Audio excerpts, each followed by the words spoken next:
Então vamos aqui, na leitura do capítulo 13 do livro de Neemias, para extrairmos ensino que pode promover uma vida onde sejamos mais assertivos e nos tornemos pessoas melhores. Diz assim o texto, a partir do versículo 1. Naquele dia, o livro de Moisés foi lido em alta voz diante do povo. E nele foi lido em alta voz diante do povo. Achou-se escrito que nenhum amonita ou moabita jamais poderia ser admitido no povo de Deus. Pois eles, em vez de darem água e comida aos israelitas, tinham contratado Balaão para invocar maldição sobre eles. O nosso Deus, porém, transformou a maldição em bênção. Quando o povo ouviu essa lei, excluiu de Israel todos os que eram de ascendência estrangeira. Antes disso, o sacerdote Eliasibe tinha sido encarregado dos depósitos do templo do nosso Deus. Ele era parente próximo de Tobias e lhe havia cedido uma grande sala, anteriormente utilizada para guardar as ofertas de cereal, o incenso, os utensílios do templo, e também os dízimos do trigo, do vinho novo e do azeite, prescritos para os levitas, para os cantores e para os porteiros, além das ofertas para os sacerdotes. Mas enquanto tudo estava acontecendo, eu não estava em Jerusalém, pois no 32º ano do reinado de Artaxerxes, rei da Babilônia, voltei ao rei. Algum tempo depois, pedi sua permissão e voltei para Jerusalém. Aqui soube do mal que Eliasibe fizera ao ceder uma sala a Tobias, nos pátios do templo de Deus. Fiquei muito aborrecido e joguei todos os móveis de Tobias fora da sala. Mandei purificar as salas e coloquei de volta nelas os utensílios do templo de Deus, com as ofertas de cereal e o incenso. Também fiquei sabendo que os levitas não tinham recebido a parte que lhes era devida, e que todos os levitas e cantores responsáveis pelo culto haviam voltado para suas próprias terras. Por isso, repreendi os oficiais e lhes perguntei: por que essa negligência com o templo de Deus? Então convoquei os levitas e os cantores e os coloquei em seus postos. E todo o povo de Judá trouxe os dízimos do trigo, do vinho novo e do azeite aos depósitos. Coloquei o sacerdote Selemias, o escriba Zadok e um levita chamado Pedaías como encarregados dos depósitos. E fiz Janã, filho de Zacur, neto de Matanias, assistente deles, porque esses homens eram de confiança. Eles ficaram responsáveis pela distribuição de suprimentos aos seus colegas. Lembra-te de mim por isso, meu Deus, e não te esqueças do que fiz com tanta fidelidade pelo templo do meu Deus e pelo seu culto. Naqueles dias, vi que em Judá alguns trabalhavam nos tanques de prensar uvas no sábado, e ajuntavam trigo e carregavam em jumentos, transportando-o com vinho, uvas, figos e todo tipo de carga. Tudo isso era trazido para Jerusalém em pleno sábado. Então os adverti que não vendessem alimento nesse dia. Havia alguns da cidade de Tiro que moravam em Jerusalém e que no sábado traziam e vendiam peixes e toda espécie de mercadoria em Jerusalém para o povo de Judá. Diante disso, repreendi os nobres de Judá e lhes disse: como é que vocês podem fazer tão grande mal profanando o dia de sábado? Por acaso os seus antepassados não fizeram o mesmo, levando o nosso Deus a trazer toda essa desgraça sobre nós, sobre esta cidade? Pois agora, profanando o sábado, vocês provocam maior ira contra Israel. Quando as sombras da tarde cobriram as portas de Jerusalém, na véspera do sábado, ordenei que estas fossem fechadas, e só fossem abertas depois que o sábado tivesse terminado. Coloquei alguns de meus homens de confiança junto às portas, para que nenhum carregamento pudesse ser introduzido no dia de sábado. Uma ou duas vezes, os comerciantes e vendedores de todo tipo de mercadoria passaram a noite do lado de fora de Jerusalém. Mas eu os adverti, dizendo: por que vocês passam a noite junto ao muro? Se fizerem isso de novo, mandarei prendê-los. Depois disso, não vieram mais no sábado. Então ordenei aos levitas que se purificassem e fossem vigiar as portas, a fim de que o dia de sábado fosse respeitado como sagrado. Lembra-te de mim também por isso, ó meu Deus, e tem misericórdia de mim conforme o teu grande amor. Além disso, naqueles dias, vi alguns judeus que haviam se casado com mulheres de Asdod, de Amon e de Moabe. a metade de seus filhos falavam a língua de Asdod, ou a língua de um dos outros povos, e não sabiam falar a língua de Judá. Eu os repreendi e invoquei maldições sobre eles. Bati em alguns deles e arranquei os seus cabelos. Fiz com que jurassem em nome de Deus e lhes disse: não consintam mais em dar suas filhas em casamento aos filhos deles, nem haja casamento das filhas deles com seus filhos ou com vocês. Não foi por causa de casamentos como esses que Salomão, rei de Israel, pecou? Entre as muitas nações não havia rei algum como ele.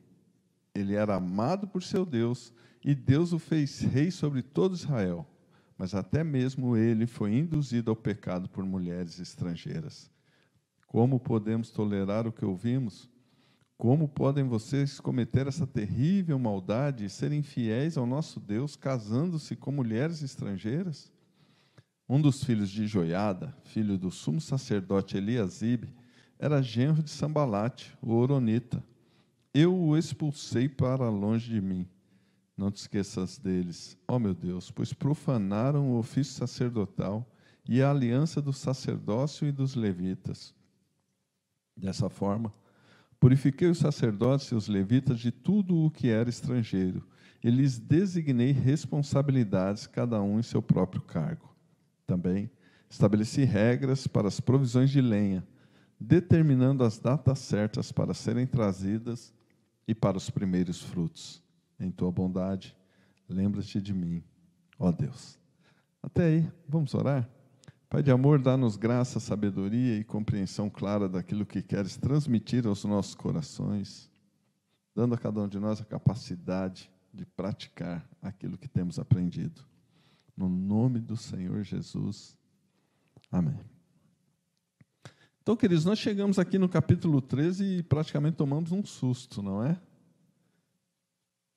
Tudo aquilo que nós vínhamos vendo a partir do capítulo 7, depois dos muros restaurados e das conquistas que o povo de Deus havia obtido por conta de seu posicionamento, por conta de a palavra de Deus agora voltar a atuar de maneira significativa na vida deles, o capítulo 13 é um balde de água fria. Começam aqui a voltar a práticas que comprometiam o avanço do povo, que levaram o povo a uma situação de miséria e não estavam se dando conta do prejuízo. Então, hoje eu quero pensar com você a partir de um versículo de Provérbios, capítulo 11, 14, e na versão corrigida, a Bíblia traz esse texto assim: não havendo sábia direção, o povo cai. Nós estamos vivendo dias que a questão de ligar-se a um grupo que responde a uma pessoa que tem uma posição, que lhe confere poderes para decidir rumos, está muito contestada, muito combatida essa ideia. A gente vê que as pessoas cada vez mais estão procurando a independência. Muito por conta dos erros cometidos por pessoas que ocupam posições de autoridade, de liderança. Quando essas pessoas começam a olhar e perceber que essas estruturas de poder, a forma como a interação das pessoas estão se dando, não dão respostas significativas para os seus anseios, elas passam a questionar. E eu quero pensar com você a respeito do prejuízo que a falta de liderança promove.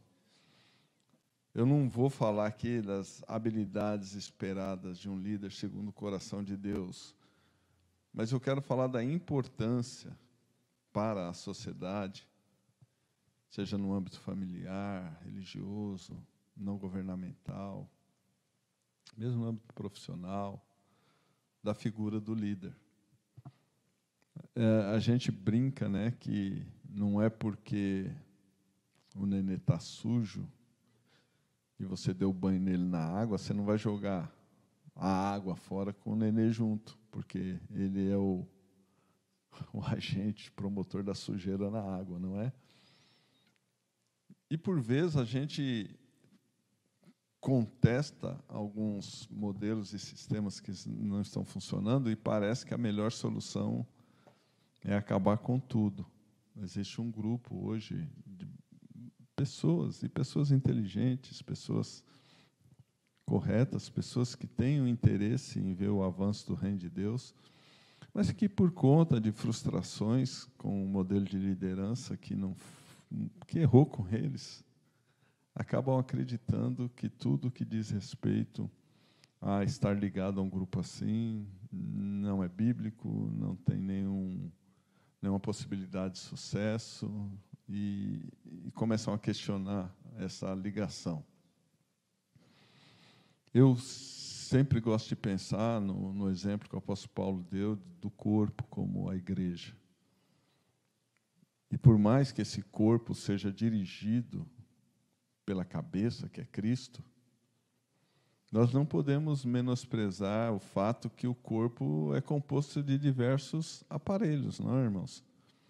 Aparelho circulatório, aparelho digestivo, enfim. E não há como pensarmos numa ideia de que o corpo e cada parte, cada membro desse corpo seja diretamente ligado ao cabeça. Necessariamente vai precisar da intermediação de um outro membro, de um outro órgão. Por exemplo, nós temos, é lógico que o sistema nervoso sendo distribuído ao longo do corpo a todos os membros, mas todos nós sabemos que a coluna cervical, né, aqui onde passa o feixe principal de nervos, é fundamental. Tanto é que, se uma pessoa tiver danificada essa parte, o restante do corpo é comprometido. O aparelho circulatório, temos o coração como um elemento ali fundamental, né, um órgão fundamental para que o sangue permaneça sendo bombeado e chegando às mais diversas partes do corpo. E eu quero aqui, eu não sou médico e nem teria condições de explicar completamente tudo isso, mas eu só quero fazer você lembrar que, para que a mão tenha, né, e receba a direção da cabeça, ela vai precisar do braço, do antebraço. Então, o que eu quero dizer, essa ligação entre os membros é necessária para que haja saúde. Não dá para imaginar a vida do corpo sem estarmos ligados uns aos outros. Se falhas acontecem, como nós dissemos aqui, se, por exemplo, né, eu sofro um acidente na minha coluna, isso vai comprometer principalmente a parte inferior do meu corpo, né? Via de regra, acontece isso. É lógico que depende de onde foi a lesão, mas se um líder comete um erro e esse líder era responsável, a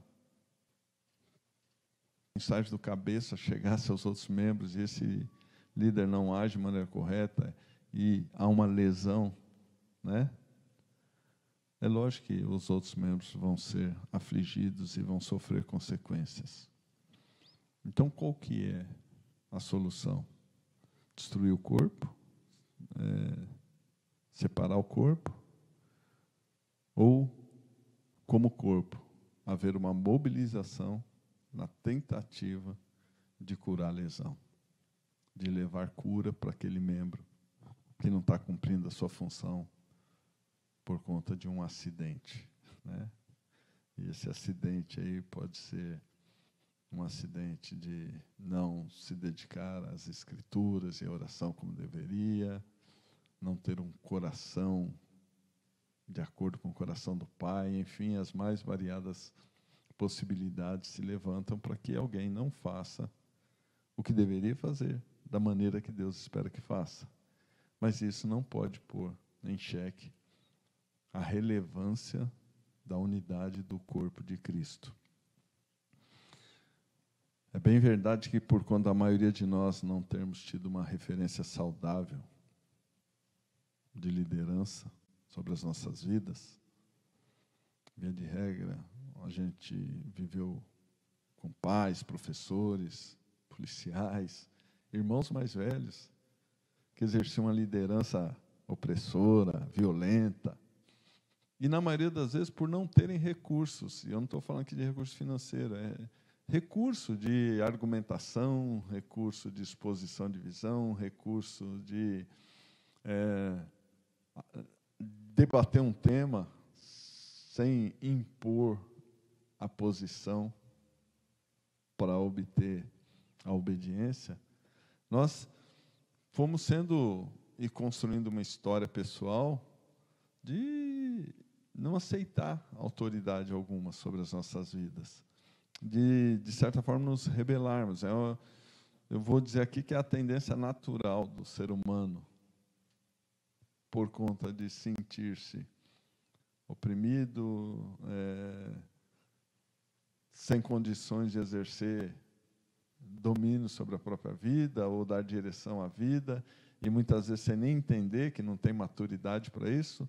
Mas, enfim, acaba sendo cerceado de alguns direitos que acredita que eles são caros e deveria ter como fazer a escolha sobre aquilo. Acaba, então,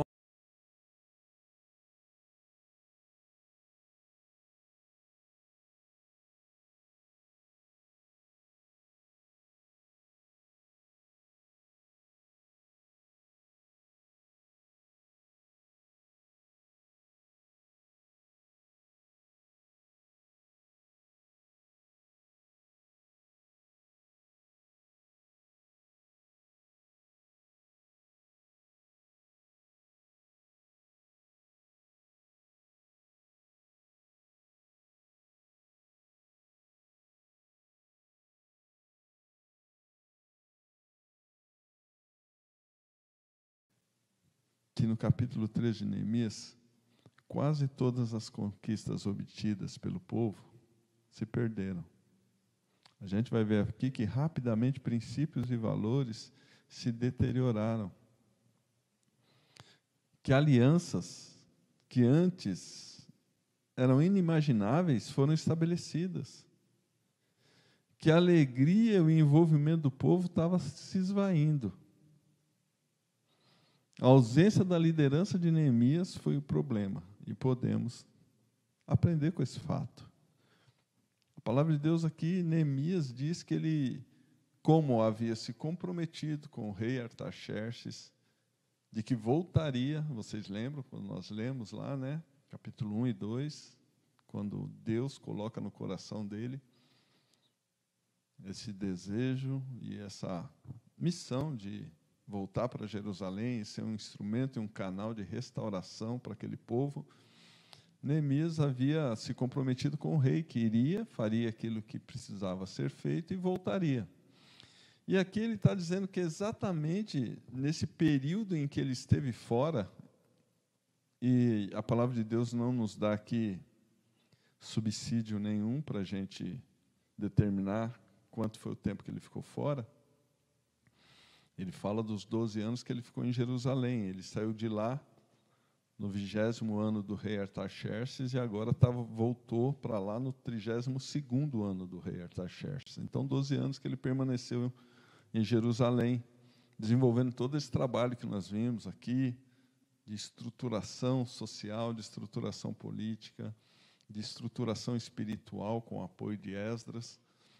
E ele sai e volta para a Babilônia, e quando ele chega, ele se surpreende com o que ele encontra em Jerusalém.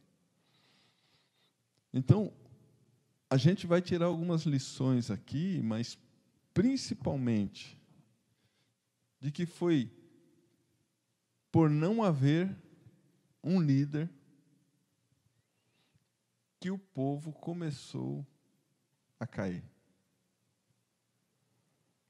Então, nós vivemos uma sociedade perdida nos rumos que vai tomando, em busca daquilo que pode levá-las a experimentar satisfação, completude, estarem bem, acabam tomando rumos a partir de pensamentos equivocados, legítimos, mas equivocados, e vão caminhando para uma rápida destruição.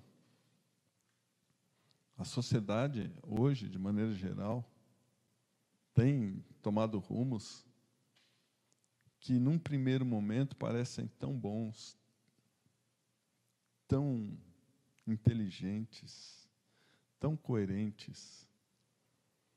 Mas, se forem levados a cabo da maneira que se pretende que seja feito, em muito pouco tempo, a sociedade estará experimentando um caos completo.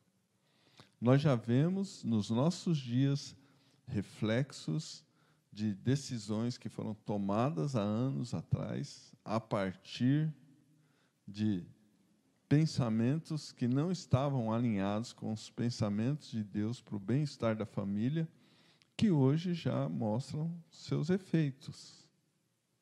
Eu não vou entrar no mérito da questão, mas você, como eu, percebe claramente como temos vivido os efeitos de decisões que foram tomadas ao longo dos anos para que houvesse um abandono de princípios e valores que Deus estabeleceu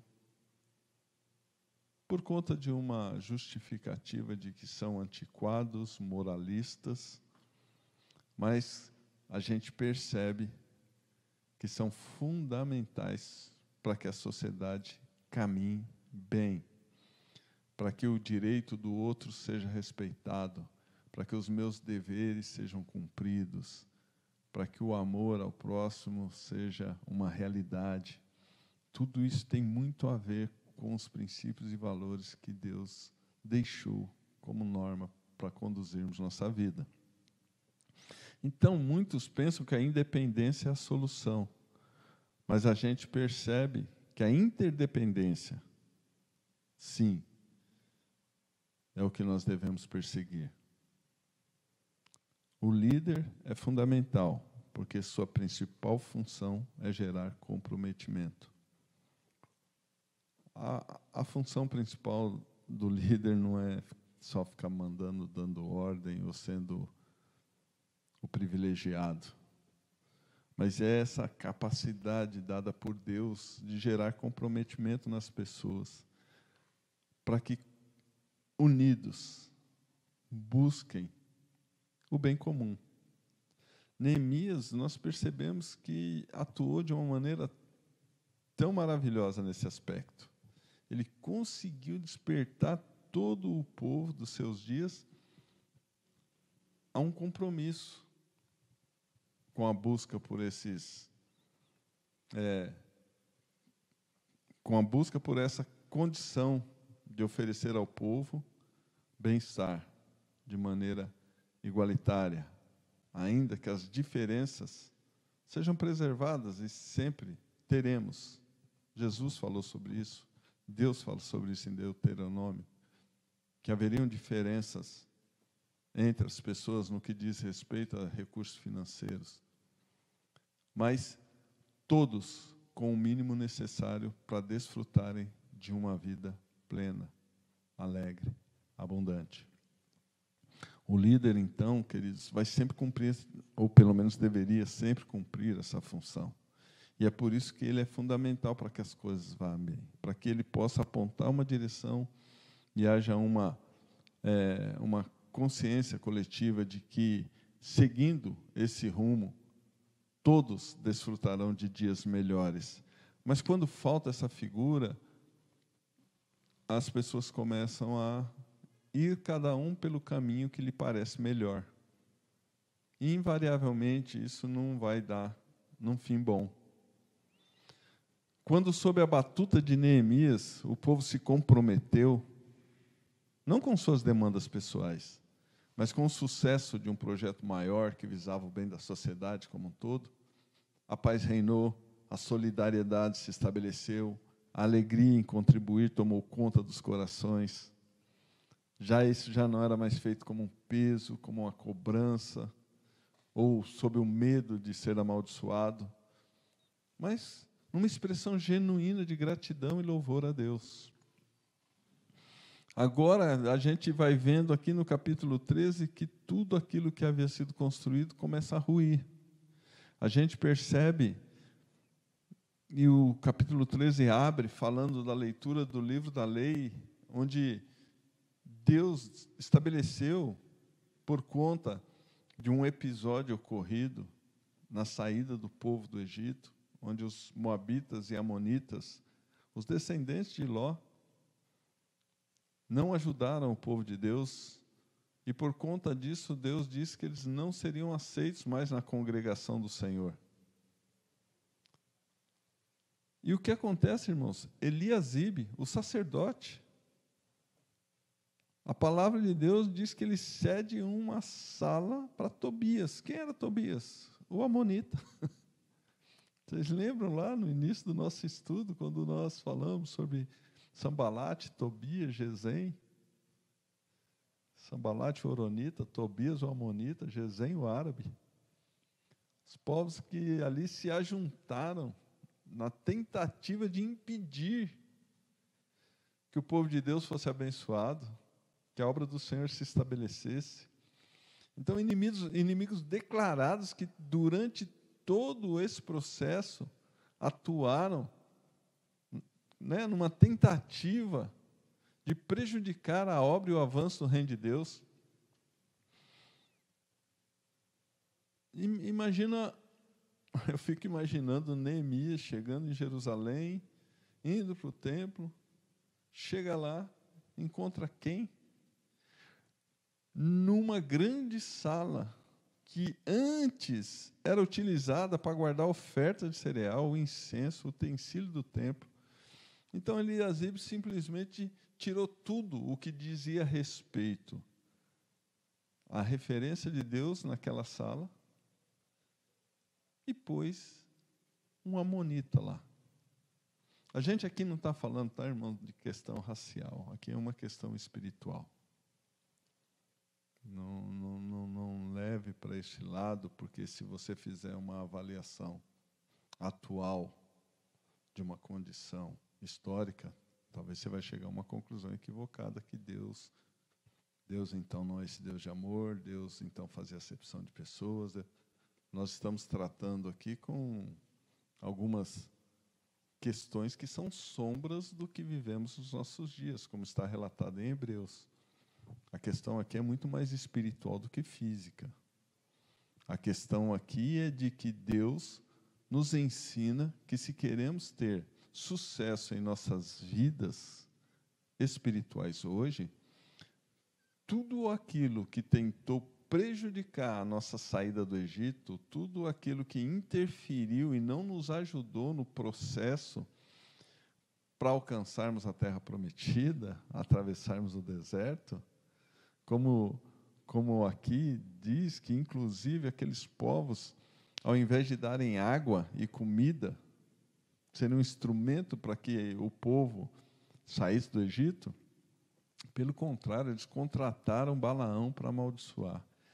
Então, a questão aqui é, eu e você precisamos olhar para a nossa história e ter convicção plena de que tudo aquilo que foi um empecilho, um impedimento para que a gente alcançasse a plenitude em Deus, na vida cristã, não pode mais fazer parte da nossa vida. Está fora. Não dá mais para a gente ajeitar, contemporizar. Está fora. A questão aqui é essa, ok? Então, meus irmãos, que susto para Neemias ter encontrado Tobias lá.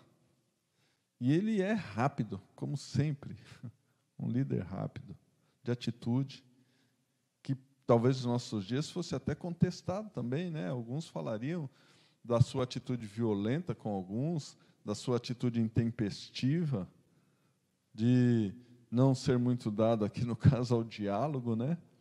Mas a gente também precisa considerar a questão histórica. E naqueles dias, era até possível que uma pessoa fosse levada para a porta da cidade para ser apedrejada por conta de ter abandonado alguns princípios e valores do reino. Então, só faça a análise desse texto também, levando em conta que nós não estamos defendendo violência, nem intransigência, nada disso. Só queremos olhar aqui que, quando Neemias chega, ele diz que ficou muito aborrecido e jogou todos os móveis de Tobias fora da sala. Mas a questão que hoje eu quero pensar com você é que, por que isso aconteceu? Provavelmente, e a gente pode até dizer com certeza, se Neemias estivesse lá, isso nunca teria acontecido.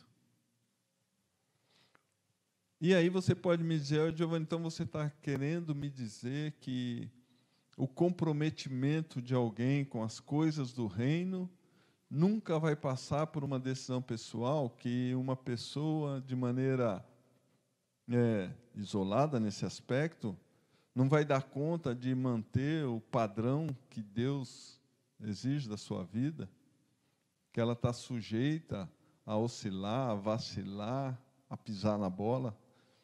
E eu, com muito temor a Deus, quero dizer para você que sim. Que sim. Não estivermos ligados a pessoas que amam o Senhor, que são dirigidas pelo Espírito Santo, ainda que limitadas, ainda que errem também, e é por isso que cada um de nós precisa estar ligado a alguém, a um discipulador. As maiores arbitrariedades podem ser cometidas. Não se iluda. Quando eu brinco com você aqui que o ser humano é um bicho embaçado, eu estou falando porque eu conheço um de pertinho. Vejo ele todo dia no espelho. Até acho ele um cara bem apanhado, assim, simpático, bonitão, mas embaçado. E a gente sabe, irmãos, perfeitamente que a figura de Neemias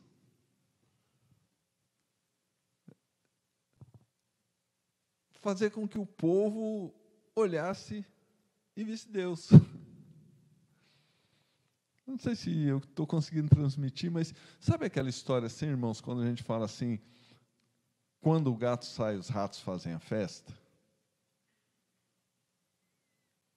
Eu não estou falando aqui de uma presença opressora, impeditiva, que não oferece liberdade para as pessoas decidirem. Não é disso que eu estou falando. Mas eu estou falando quando já há uma consciência pessoal de que o melhor a fazer é ser obediente ao Senhor, como é o seu caso, como é o meu caso, porque nós nascemos de novo, nós tivemos uma experiência com Deus. A gente já sabe que o pecado é extremamente danoso e que nós fomos completamente perdoados na cruz de Cristo. Quando essa consciência já existe, a gente quer sempre acertar, a gente não quer errar. Então, para essas pessoas, ter a figura do gato aqui, né, usando a analogia que eu expressei, é saudável. Porque daí os ratos não fazem festa, os ratos se comportam. Pelo amor de Deus, irmão, não estou chamando você de rato. Nem você de ratazana, querida irmã. Estou só usando aqui uma figura de linguagem para a gente tentar compreender melhor. Sabe quando os filhos estão sozinhos em casa e por vezes aprontam mesmo? Mas se a mãe estivesse lá dentro, se o pai estivesse lá dentro, eles se comportariam de maneira diferente? É mais ou menos isso que eu estou querendo dizer. A ausência de Neemias naqueles dias foi assim o fator que fez com que aquelas pessoas começassem a agir de maneira em que não tinham dimensão das consequências dos atos que estavam fazendo. Começaram a infringir abertamente a palavra de Deus. Tobias é admitido, não apenas na congregação, mas para morar no templo de Deus. Então, quero muito falar com você, homem, por favor, não se ausente da posição de liderança que Deus confiou a você. Ainda que seja muito contestado e que nos nossos dias essa questão da liderança masculina seja vista como nociva, machista, sexista, enfim. Ataques sob as mais variadas formas são feitos a esse modelo, que nós cremos, é de Deus. E nos firmamos nisso para seguirmos defendendo que isso é saudável. Por mais que se diga, e a gente aqui não tem nenhum viés dessa ordem machista, não é nada disso, a gente só percebe que Deus decidiu se revelar aos homens e se revelou na forma masculina, Jesus. E Jesus, quando se refere de quem ele veio e para quem ele voltaria, ele fala do Pai. Então, argumentos podem ser levantados a respeito dessas questões, mas, seguindo esse pensamento e percebendo textos em que Paulo fala que Deus colocou o homem como cabeça da mulher, e volta a dizer, irmão, eu não estou dizendo que você tem que ser, por ser cabeça da mulher, que você tem que espezinhar, maltratar, conduzir à força, não. Jesus ensinou que aquele que quer ser o maior deve ser o que serve mais. Então, a melhor maneira de você expressar essa liderança vai ser servindo muito. Vai ser se colocando de joelhos e orando e intercedendo pela sua casa. Sendo o que mais ora, sendo o que mais jejua, sendo o que mais lê a palavra de Deus, sendo o que tem mais disposição para fazer aquilo que ninguém quer fazer. São pontos fundamentais na liderança que nós aprendemos de Jesus. Então, não saia desse lugar, sabe, por conta dos ataques que você sofre. Ocupe a posição que Deus deu a você. Pai. E aqui eu quero me dirigir para todos os que hoje desempenham esse papel, porque por conta já dos traumas que as famílias estão vivendo, por conta, o pai é a mãe, porque a mãe tem que ser pai e mãe. Por vezes o pai é o avô, a avó, porque acaba recebendo essa criança e cuidando. Mas independente de quem seja, que hoje ocupa essa posição na vida de uma criança, não permita que os seus compromissos o impeçam de cuidar dessas pessoas que Deus confiou a você. A gente percebe, e aqui eu não vou pôr em xeque se Neemias deveria ou não ter voltado para Jerusalém. Havia um compromisso com o rei dessa volta. Mas foi por conta de um compromisso que ele havia assumido antes, que ele deixou as pessoas que Deus havia confiado a ele para cuidar. Pô, você está criticando Neemias? Não estou criticando Neemias. Eu estou aqui observando com vocês que foi um negócio legítimo que tirou ele da posição de liderança naqueles dias.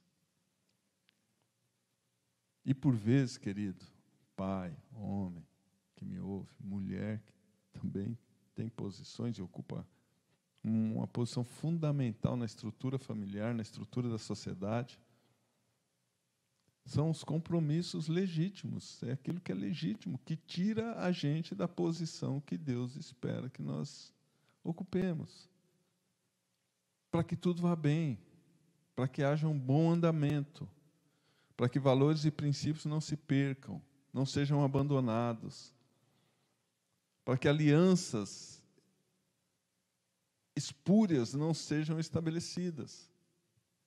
Nós vemos aqui, irmãos, que coisa louca. O filho de Joada, que era filho do sumo sacerdote Eliasibe, era genro de Sambalate. Sambalate, o principal inimigo do avanço do reino de Deus naqueles dias. O neto do sumo sacerdote era genro dele. A despeito de todas as recomendações que nós vimos aqui exaustivamente, de não haver mistura, de não se dar os filhos em casamento para mulheres estrangeiras, quanto mais para o principal inimigo, figura de Satanás aqui. Ah, mas o amor, a paixão, cuidado para que as paixões deste mundo não ofusquem o teu amor por Deus e a sua palavra. Eu e você precisamos tomar cuidado.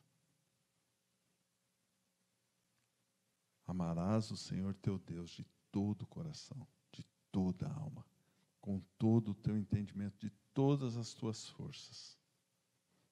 Esse é o primeiro mandamento. Eu e você, irmãos, precisamos observar que prejuízo para o povo. Voltaram a comercializar no sábado. A palavra de Deus diz aqui que os levitas voltaram para suas próprias terras. E parece uma coisa sem muita importância no que diz respeito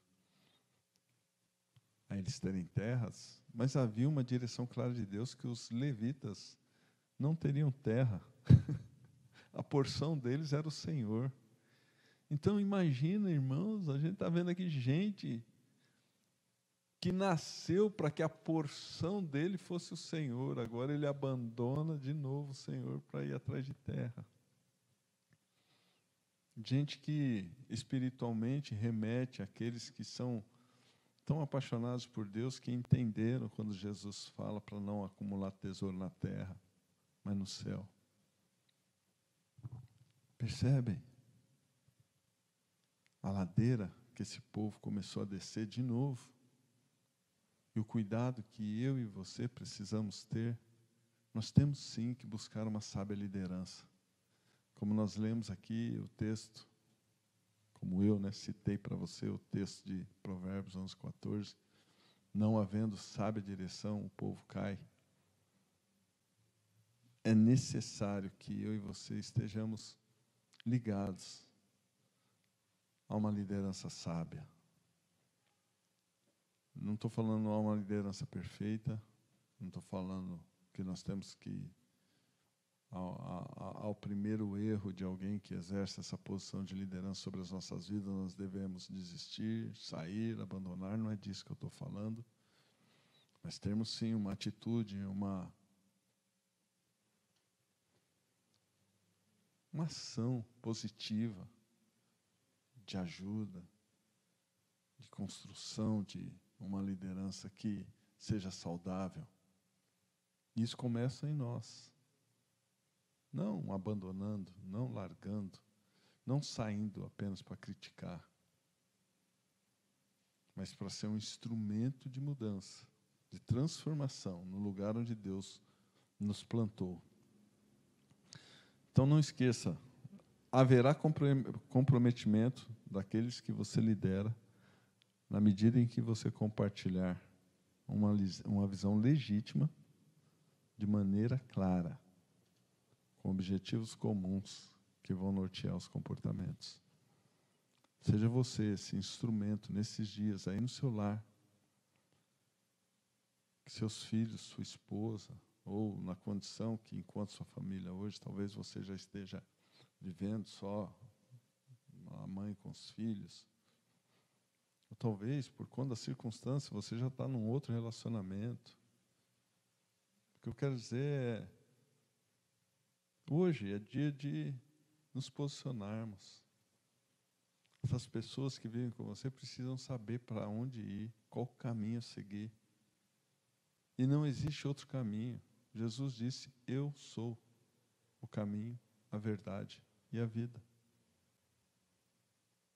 É através dele e só por ele que nós chegaremos ao Pai. O Pai bom. O Pai que tem prazer em dar boas dádivas aos seus filhos. E quando nós, por bondade e misericórdia dele, alcançamos essa posição, tudo vai bem. Tudo é alegria.